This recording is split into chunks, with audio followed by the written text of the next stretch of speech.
Welcome back, everyone, to the Deep Dive. Good to be here. So today we're zoning in on just one source. It's an audio news report snippet we were given. Yeah, and it focuses on one person, Rosa Ortega, and some pretty serious things she's accused of. Our mission here really is just to unpack what this specific report says. That's it. Exactly. We'll pull out the main points, how it tells the story, the details, the different viewpoints it includes. And we need to be super clear up front. This report, it definitely touches on, well, sensitive stuff. Immigration, voting. Our aim is simple. Just lay out the content of this source for you so you understand what it contains. Right. We're not signing off on any of the views or the claims in it. Not at all. We're just, conveying what the source itself puts forward. Think of it like we're just navigating this one piece of audio with you, showing you what it argues. Okay, let's get into it then. Right. So the source introduces Rosa Ortega, and straight off the bat, it calls her an illegal alien. And it's explicit. Not a United States citizen. That's stated clearly. Then it jumps right into what it says she did. Voting. Yeah, voting in 5 different elections in the past decade. That's the claim. And it even narrows that down, mentioning 2 recent elections in Dallas County alone. And it notes that detail comes, apparently, from the Star-Telegram, according to the source itself. Okay. But it wasn't just voting, right? The source alleges more. Oh, yeah. It claims she used false identification. And even stealing people's Social Security numbers. That's pretty serious. Definitely. And the source ties this all together, saying she used these methods to gain employment. Okay, so those are the alleged actions. How does the source, react to this? Well, the reaction is strong. It labels her actions flat out criminal. And it pushes back directly on something she reportedly said. Right. It mentions she apparently claimed she's not a criminal, and the source basically says, oh, yes, she is. Wow. And the language gets pretty intense, doesn't it? It does. The speaker in the report uses this comparison like if they did the same thing, they would burn me at the stake. That's vivid.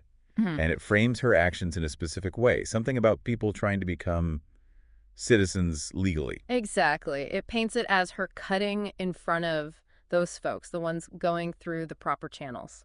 So this whole case, for the source, it seems to be about something bigger. Absolutely. The report explicitly calls it more proof of voter fraud in this country. And kind of dismisses any idea that this is just, a one-off or not a big deal. Yeah, it says it's not a case of nothing to see here. It's presented as significant evidence. Okay. So that's the source's take on her alleged actions and its own reaction. But what about Rosa Ortega's perspective? Does the report include that? It does, yeah. At least it includes what it says her perspective is. Okay. Like what? It reports she told reporters this week that she did not know that citizens and residents are technically different. Huh. Okay. Anything else? It also says she thinks that she's simply a scapegoat. A scapegoat. And that the government is after her. Is that in there too? That's reported as her view, yes. That she thinks that the government is after her. And there's a direct quote attributed to her. There is. The source includes this quote. They could have done this to someone else who really did something wrong. They did a crime against me, against me, against me, just to be an example. It's just not fair. Against me, against me, against me. That's quite emphatic. So you get this contrast set up in the report, her reported view, and then the source's view. And the source doesn't just leave her recorded view hanging there, does it? It argues back. Directly. Right after mentioning she thinks the government is after her, the source just flatly says, well, they are. Wow, blunt. And then it follows up saying she shouldn't be voting, she shouldn't be giving false information. And should not be living here illegally. It lays it all out. Yeah. And remember her reported quote ending with, it's just not fair? Well, the source turns that around. It argues that what's really not fair is what she allegedly did to the people who are filing paperwork, the people who are going about it the right way to become citizens. So a very direct rebuttal within the report itself. Very direct. Okay, so after all that, the back and forth, what does the source say happened? The outcome. The report states she has been sentenced to 8 years in prison. 8 years. And how does the source talk about that sentence? It uses some specific phrasing. It calls the sentence permanent housing for 8 years. And permanent housing. And it frames this whole thing as basically the consequence for someone who, and this is the source's language again, would flaunt and step over the law and step on the law and crush the law and ignore the law. That's a lot of stepping and crushing. It is, and it wraps up that part with a kind of message, America is great, but just don't abuse the freedom. Right, okay. Now that covers the main narrative about Ortega, but you mentioned the source audio had other stuff at the end. Yeah, just to be thorough about what was actually in the file we reviewed. We should cover it. What was there? Well, there were calls to action for the listener. Share the report, subscribe, give a thumbs up, comment below.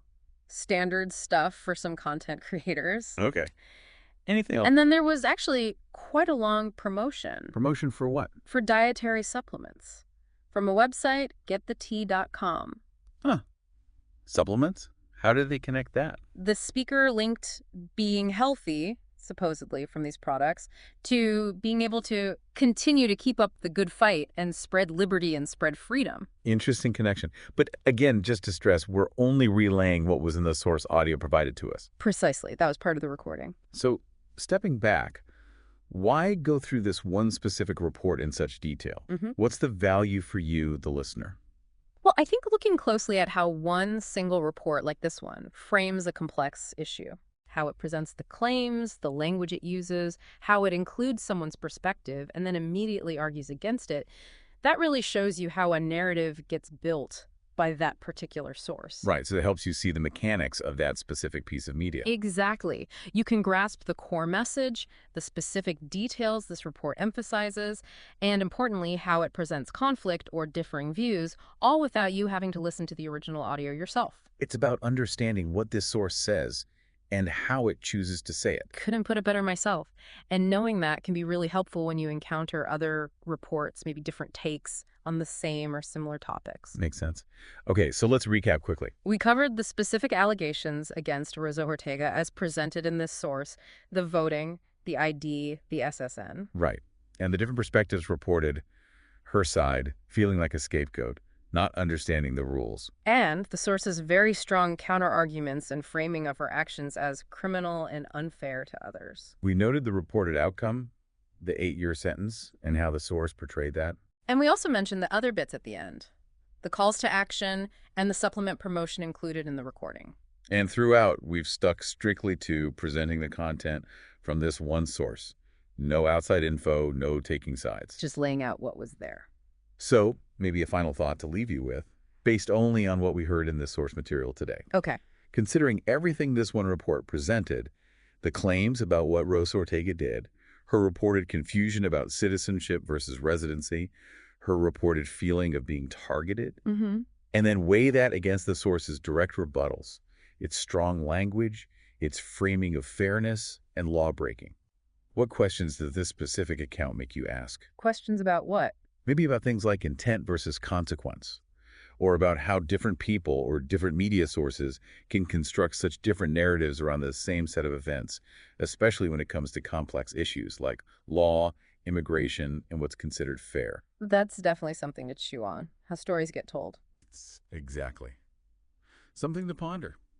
Thanks for joining us for this deep dive.